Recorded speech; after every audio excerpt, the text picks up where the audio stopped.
এত রোদ্দুরের মধ্যেও এবং সবকিছু অত্যাচার সহ্য করুন আপনারা যেভাবে ভোট দিয়েছেন লাইনে দাঁড়িয়ে, আপনাদের কাছে আমরা খুব কৃতজ্ঞ।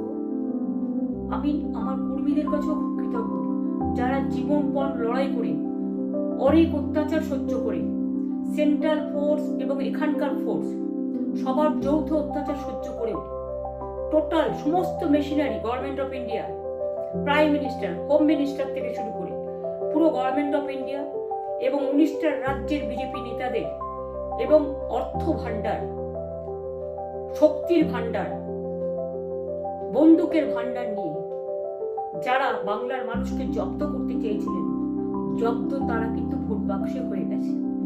আমি আপনাদের নিশ্চিন্ত করে বলতে চাই, যেটা টিভিতে দেখাচ্ছে এটা বিজেপি অফিস থেকে কালকে বেলা 1:08 সার্কুলেট করেছে এবং টাকা দিয়ে বলেছে যাতে এটা দেখানো হয়।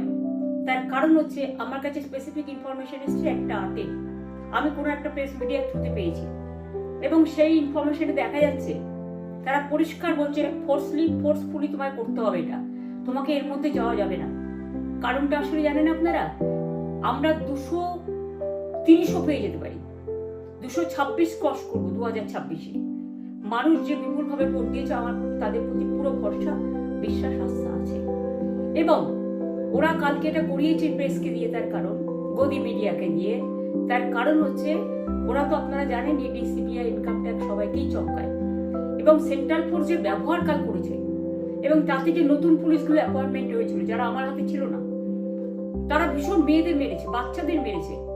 যে ভদ্রলোক উদয়নারায়ণপুরে ভোট দিতে গিয়ে মারা গিয়েছে, আমি তার শোকাহত পরিবারকে সমবেদনা জানাবার ভাষা আমার নেই, কিন্তু পরিবারটার পাশে আমরা থাকবো।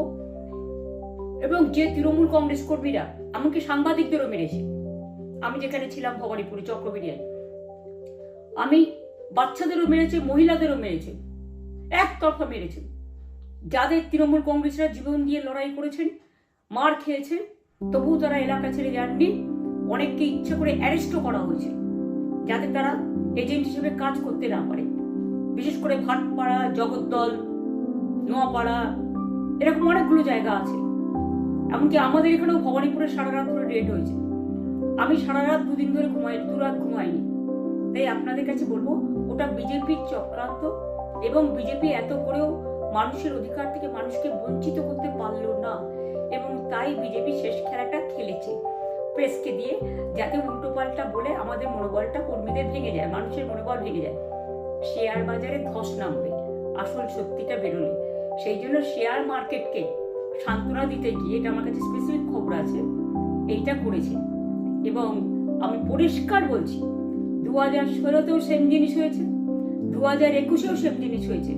ওরা কিন্তু বারবার করে যা এক্সিস্ট পোল যা দেখিয়েছে, টোটালটাই দেখিয়েছে বিজেপির কথায়। এবং আজকে তো আপনারা জানেন নিরপেক্ষতা বলে ভারতবর্ষে কিছু নেই, সব একপক্ষ হয়ে গেছে। আমি তাদের বলবো আমাদের কর্মীদের এবং মানুষকে সাথে থাকতে, যাতে কাউন্টিং এ সবাই সমানভাবে আজ থেকে পাহারা দেয়। দরকার হলে আমিও আমার এলাকায় পাহারা দিতে নামবো এবং আমি সব 294টা কেন্দ্রে, 294টা তৃণমূল প্রার্থী, দার্জিলিংয়েও যে 2টো প্রার্থী আছে অনেকদের, আমাদের সাথে জোট আছে, সবাইকে বলবো নিজেরা ক্যান্ডিডেটরা পাহারা দিন। দিনের বেলায় কর্মীদের রাখুন, রাতের বেলায় নিজেরা থাকুন, পাহারা দিন। আমি যদি পাহারা দিতে পারি আপনারাও পাহারা দিতে পারেন। রাত জাগুন, সকালে এসে অন্য টিমকে হ্যান্ড ওভার করে তবে ঘুমবেন। তার কারণ এই সময় ওরা ইভিএম মেশিন যখন কাউন্টিং হল থেকে, যখন মানে যেখানে স্টোর করা হয়েছে সেখান থেকে যখন কাউন্টিং হলে নিয়ে যাবে, তখন কিন্তু মেশিন বদলে দেওয়ার সম্ভাবনা ওরা প্ল্যান করেছে। সুতরাং নজর রাখতে হবে যাতে কোনো রকম নেগলিজেন্স না হয়, অবহেলা করবেন না।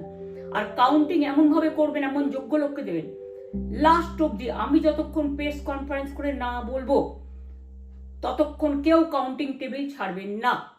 এবং মনে রাখবেন যে টেবিলে যেটা কাউন্ট হয় তারপরে ওরা কম্পিউটারে আপলোড করার সময় সেটাকে চেঞ্জ করে দেয়, মানে আমাদেরটা দিয়ে দেয় বিজেপিকে, বিজেপিটা দিয়ে দেয় আমাদের। সেদিকেও নজর দিন, সতর্ক থাকুন। এবং আমি নিজেও কাউন্টিং হলে হানা দেবো, কারণ আমি অ্যাজ এ ক্যান্ডিডেট যেতেই পারি, সেরকম সব ক্যান্ডিডেট বসে থাকবেন। যখন দেখবেন আপনাকে ওয়াশরুমে যেতে হবে বা আপনাকে খাবার খেতে যেতে হবে, একদম স্ট্রেট মনে রাখবেন একজনকে বসিয়ে বিশ্বস্ত, যাতে যাকে কেউ টাকা দিয়ে কিনতে না পারে তবেই যাবেন, তাছাড়া যাবেন না, তাও 2 মিনিটের জন্য।